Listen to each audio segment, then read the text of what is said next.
Good morning बच्चों। ये आज आपकी क्लास 9 की साइंस विषय की वर्कशीट नंबर 64 है और डेट है 7 दिसंबर। हमारा चैप्टर 4 चल रहा था बेटा परमाणु की संरचना। अब उसके अंदर हमें पढ़ना है रासायनिक सूत्र के बारे में पढ़ना है। आपने रासायनिक सूत्र यानी केमिकल फार्मूले, जैसे आपने जल का सूत्र पढ़ा है H2O, कार्बन डाइऑक्साइड CO2, तो ये हमारे किस प्रकार लिखे जाते हैं आज हम इस वर्कशीट के द्वारा ये जानेंगे। सबसे पहले हम जानते हैं कि रासायनिक सूत्र का मतलब क्या होता है। किसी यौगिक का रासायनिक सूत्र उसके संघटकों का प्रतीकात्मक निरूपण होता है। अब इसको थोड़ा समझते हैं। किसी यौगिक यानी जो हमने फॉर्मूले बनाए जो तत्वों से बनते हैं, जैसे H2O, ये हाइड्रोजन सल्फाइड है, सोडियम कार्बोनेट है। उसके संघटक यानी उसमें कौन कौन से तत्व हैं, यौगिक में कौन कौन से तत्व हैं, और हम इसको कैसे दिखाते हैं, प्रतीकात्मक निरूपण। पिछली वर्कशीट में आपको एक टेबल मिली थी जिसके अंदर 1 से 18 तक परमाणु संख्या थी और उसके तत्व थे और उनके प्रतीक बने हुए थे। ठीक है, जैसे हाइड्रोजन को हम किससे लिखते हैं, हाइड्रोजन को H से लिखते हैं। क्लोरीन को कैसे लिखेंगे, Cl से। तो आपने वो तैयार कर लिए होंगे तो आप अच्छे से समझ पाएंगे। तो किसी यौगिक का रासायनिक सूत्र उसके संघटकों का प्रतीकात्मक निरूपण होता है। निरूपण मतलब दर्शाना। इसे लिखने के लिए हमें उसके संघटकों के प्रतीक और संयोजकता जानना आवश्यक होती है। किया था ना आपने लास्ट वर्कशीट में प्रतीक और संयोजकता के बारे में, ये था। थोड़ा सा देख लेते हैं, इसी को रिव्यू करते हैं। जैसे हाइड्रोजन, फिर आया इसके प्रतीक की बारी, तो क्या है H, परमाणु संख्या 1, प्रोटॉन। फिर उसके हम क्या देखेंगे, इलेक्ट्रॉन वितरण देखेंगे। तो K शेल में कितना था, 1, तो संयोजकता कितनी है, 1 है। वहीं हीलियम की कितनी है, प्रतीक He, परमाणु संख्या 2 है। फिर इलेक्ट्रॉन का वितरण देखेंगे तो पहला शेल पूरा भर गया तो इसको इलेक्ट्रॉन देने की ज़रूरत है ना, लेने के लिए, इसलिए इसकी संयोजकता क्या होगी, 0। आगे देखिए लिथियम, लिथियम की परमाणु संख्या 3 है और फिर इसका विन्यास क्या है, पहला शेल भर गया फिर दूसरे में गया 1। ठीक है, तो 1 है इसकी संयोजकता, क्योंकि ये एक इलेक्ट्रॉन किसी को देगा और इसका कक्ष है वो पूरा हो जाएगा। अब इसी तरीके से बेरिलियम देखिए, Be, बेरिलियम, प्रतीक हो गया, परमाणु संख्या हो गई 4 और इसके वितरण में क्या है, 2। पहले शेल में 2 हैं, दूसरे में कितने बचे, 4 है ना, तो 2 है, 2 एक में गए, 2 नेक्स्ट में गए, तो बाहरी शेल में कितने, 2। तो ये 8 पूरा करने के लिए इसको 6 इलेक्ट्रॉन की ज़रूरत है। तो 6 इलेक्ट्रॉन लेने में बहुत ज़्यादा ऊर्जा होती है, तो ये क्या करके 2 इलेक्ट्रॉन किसी को दे देगा और दे के धनात्मक आयन बन जाएगा। तो इसकी संयोजकता हो गई 2। बोरोन देखिए, बोरोन का है B प्रतीक, परमाणु संख्या 5, वितरण कैसे है, 2 और 3, तो संयोजकता कितनी हो गई, 3। तो हमारे जो इलेक्ट्रॉन अगर बाहर के कक्ष में 1 से 3 हैं वही उसकी संयोजकता होगी। अगर 4 है तो 4 संयोजकता हो गई। ठीक है, अगर बाहर के शेल में आ जाए, जैसे ये देखिए हमारा नाइट्रोजन है, प्रतीक N, परमाणु संख्या 7 और इलेक्ट्रॉनों का वितरण में पहले में 2, के शेल में 2 ही आते हैं, हमने पढ़ा था लास्ट वर्कशीट में, 7 थे बचे कितने, 5, तो इसकी क्या होगी संयोजकता, इसकी हो जाएगी 3 हो जाएगी। ठीक है, ऑक्सीजन का 8 है और प्रतीक हो गया 2, 6, इलेक्ट्रॉन वितरण हो गया 6 हैं, तो इसको भारी कक्ष पूरा करने के लिए क्या करना पड़ेगा, 2 इलेक्ट्रॉन की जरूरत है, इसलिए इसकी संयोजकता क्या हो जाएगी, 2 हो जाएगी। फ्लोरीन भी देख लेते हैं। फ्लोरीन प्रतीक F, परमाणु संख्या 9, पहले कक्ष में 2 गए इलेक्ट्रॉन, दूसरे वाले में कितने हैं, मैक्सिमम 8 आ सकते हैं, तो इसमें कितने आ गए, 7, 7 और 2 9, बचा कितना, 1 इलेक्ट्रॉन चाहिए इसको अपना कक्ष अष्टक पूरा करने के लिए, तो इसलिए इसकी संयोजकता कितनी है, 1 है। ठीक है, तो इसी तरीके से आप सारे समझ गए होंगे। ठीक है, हमें इलेक्ट्रॉन बढ़ाते जाने कक्ष में और उसी तरीके से इनकी संयोजकता होगी। दोबारा वर्कशीट पे चलते हैं। अब रासायनिक सूत्र लिखने के चरण क्या है, यानी किस तरीके से रासायनिक सूत्र को लिखा जाएगा।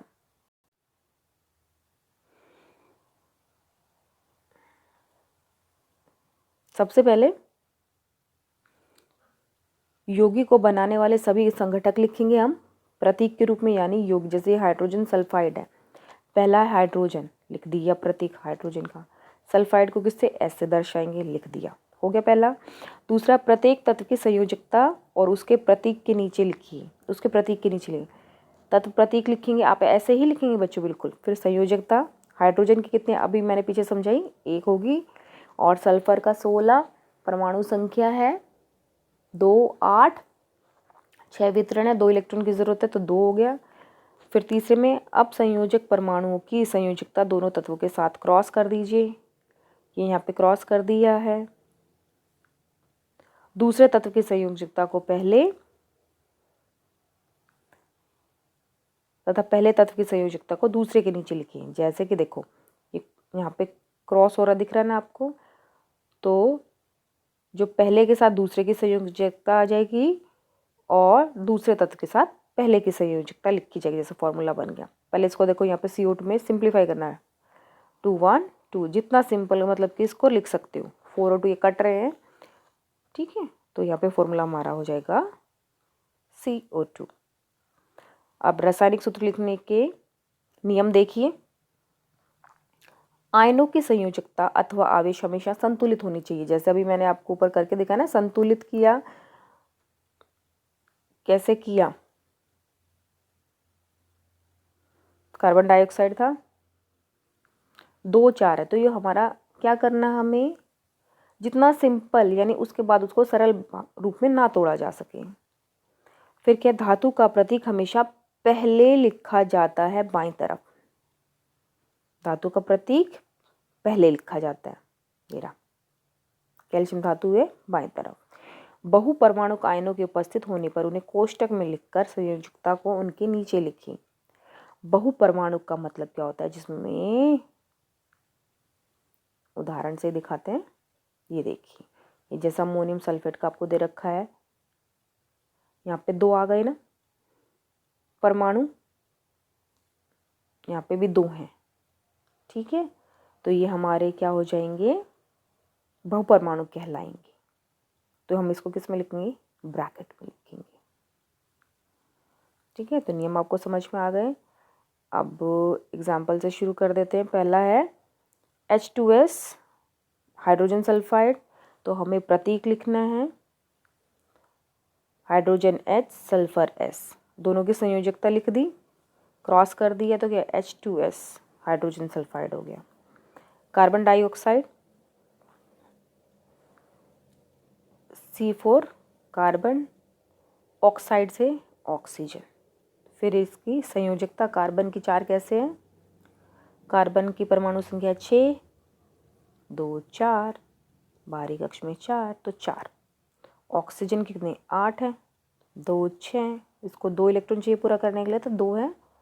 फिर क्रॉस करेंगे हम इसको, क्रॉस करने से पहले इसको हम सरल रूप में 2 1 2, 2 2 4, ये आगे नहीं कटेगा, अब जाके करेंगे, तो इसलिए हमारा क्या CO2 हमारा सूत्र बन जाएगा। ये देखो, इस तरीके से लिखना ठीक नहीं लग रहा है, हमको सरल रूप में करेंगे। नेक्स्ट है हाइड्रोजन क्लोराइड। हाइड्रोजन, हाइड्रोजन प्रतीक क्या होगा, H, क्लोराइड Cl। संयोजकता, हाइड्रोजन की भी 1 होती है, क्लोरीन की भी 1 होती है। क्लोरीन की 1 कैसे होती है, क्लोरीन का होता है 17 परमाणु संख्या, 2 8 7, 1 इलेक्ट्रॉन की जरूरत है पूरा करने के लिए, इसलिए इसकी संयोजकता कितनी है, 1 है। तो ये हमारा फॉर्मूला बन गया HCl। Magnesium chloride MgCl, magnesium Mg लिखा, क्लोराइड को कैसे लिखते हैं, Cl। मैग्नीशियम की 2 है, कैसे, 12 इसकी परमाणु संख्या है, 2 8 2, तो जब बाहरी कक्ष में इलेक्ट्रॉन है लिख डाला। ऐसे क्लोरीन का तो आपको पता ही चल गया है, 1 क्रॉस करेंगे क्या होगा, Mg के साथ एक Cl2, एक लिखने की ज़रूरत नहीं है। नेक्स्ट है कैल्शियम ऑक्साइड का सूत्र। कैल्शियम में Ca, ये आप जब तक पिछली टेबल है Ca बेटा, इसको आपको प्रतीक याद करना पड़ेगा। ऑक्साइड O, कैल्शियम की परमाणु संख्या 20 होती है, 2 8 8 2। ठीक है, ये आप नोट कर लेना, टेबल में नहीं था। और आपकी बुक में सारणी बनी है, सपोर्ट मटेरियल जो आपको मिले उसमें भी सारणी बनी है, उससे भी आप बहुत कुछ सीख सकते हैं। तो कैल्शियम के 2 आवेश है, प्लस पता है आपको धनायन, ऑक्सीजन पे 2 माइनस है, तो ये हमारा सिंपल फॉर्म में कैंसिल करके भी लिख सकते हैं। तो सिंपल क्या हो जाएगा, CaO बन जाएगा। ठीक है, नेक्स्ट चलते हैं आयनिक यौगिकों के सूत्र। Sodium carbonate, sodium Na carbonate, table बनी हुई है बेटा आपके, जो पहले सबसे पहले उन टेबल को आप देखेंगे सपोर्ट मटेरियल, तब आप बहुत अच्छे से इंटरेस्ट आता है इन फॉर्मूलों को बनाने में। तो कार्बोनेट को कैसे लिखते हैं, कार्बोनेट को CO3 ऐसे लिखा होगा आपका, CO3 2 माइनस। तो जो भी इसके ऊपर ग्रुप चार्ज दे रखा वो इन्हीं को हम कहते हैं बहुपरमाणुक आयन, तो वो उसका संयोजकता हो जाएगी। तो Na2CO3 सोडियम कार्बोनेट बन गया आपका। एल्यूमिनियम सल्फेट, एल्यूमिनियम Al, पहला लेटर कैपिटल दूसरा स्मॉल, सल्फेट को लिखते हैं ऐसे आएगा, देखना टेबल में SO4 2 माइनस। तो ये इनके ग्रुप का आ जाएगा ये पूरा बहुपरमाणुक आयन। तो जो चार्ज वही उसकी संयोजकता, क्रॉस करेंगे Al2 SO4, और ये SO4 बहुपरमाणुक आयन अभी हमने नियम पढ़ा था, उसको किसमें हमें ब्रैकेट में लिखना है। Magnesium hydroxide, magnesium Mg, hydroxide को लिखते हैं OH 2+। OH कैसा होता है, OH के ऊपर ऐसे लिखा होता है माइनस, तो जो भी उसके ऊपर चार्ज लगा हुआ है, आवेश है, वो लिख देंगे 1 माइनस है, यहाँ आगे कुछ नहीं लिखना, तो 1 माइनस, क्रॉस करेंगे MgOH2। अमोनियम सल्फेट है, अमोनियम को ऐसे लिखते हैं NH4+ होता है। ठीक है, तो पहले मैं अमोनियम लिख दिया, सल्फेट का भी बताया, तो इसके ऊपर प्लस चार्ज है, 1+ हो जाएगा, फिर क्रॉस करेंगे तो ये इस तरीके से लिखा जाएगा।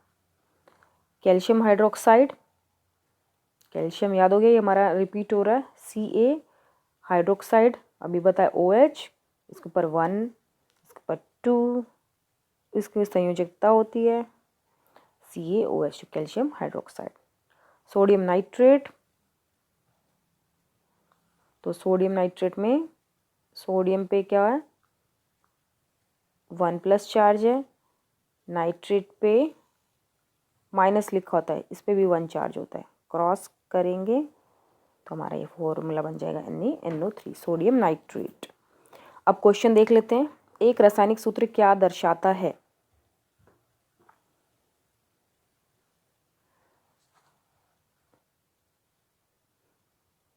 एक रासायनिक सूत्र हमें उसमें उपस्थित तत्वों के साथ उन तत्वों के परमाणु तथा आयनों की संख्या बताता है। ये, या फिर आप इसको पूरा यहाँ से लिखिए, इतना लिख लीजिए, ये ज़्यादा बेटर है क्वेश्चन 1 का आंसर। निरूपण, ठीक है, किसी यौगिक का रासायनिक सूत्र उसके संघटकों का प्रतीकात्मक निरूपण होता है, ये लिखिएगा आप।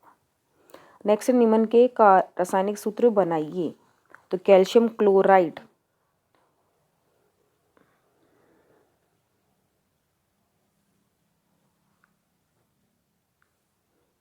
तो यहाँ पे सबसे पहले कैल्शियम Ca, क्लोराइड को कैसे लिखते हैं Cl, ये प्रतीक हो गया, ऊपर लिखेंगे जैसे प्रतीक। फिर संयोजकता क्या होगी, कैल्शियम की अभी हमने देखी थी, कैल्शियम की क्या है 2+, क्लोरीन की है 1-, क्रॉस करेंगे तो क्या आ जाएगा CaCl2 हो गया पहला। दूसरा देखिए magnesium carbonate, magnesium Mg, carbonate का कितना होता है CO3, ठीक है, सबसे प्रतीक लेंगे 2+, और इस पे भी होता है 2-, तो ये 1 1 इस तरीके से, और क्रॉस करेंगे तो क्या होगा MgCO3। Next aluminium chloride, aluminium chloride, aluminium का कितना होता है बेटा, इसका 13 परमाणु संख्या है, 2 8 3 3 है, 3 प्लस, क्लोरीन का भी पता चल गया आपको, 1 माइनस, क्रॉस, क्या आ जाएगा फॉर्मूला AlCl3।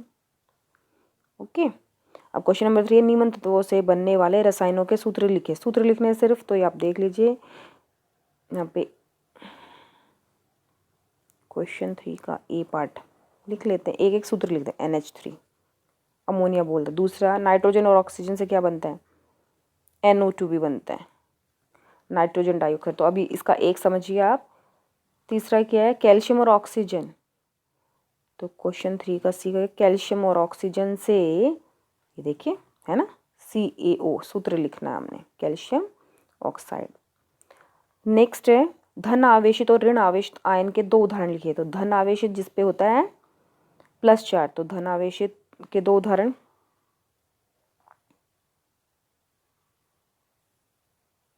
धन आवेशित तो ये है कैल्शियम लिख लीजिए, कैल्शियम आयन, फिर मैग्नीशियम लिख लीजिए। ठीक है, क्वेश्चन नंबर 4 का ई पार्ट हो गया। अब क्वेश्चन नंबर 4 का बी पार्ट, ऋण आवेशित कौन सा है,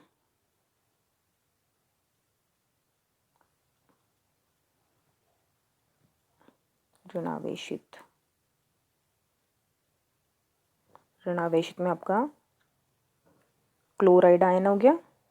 ठीक है, उसके बाद आपका ऑक्साइड आयन हो गया जिस पे 2 माइनस है।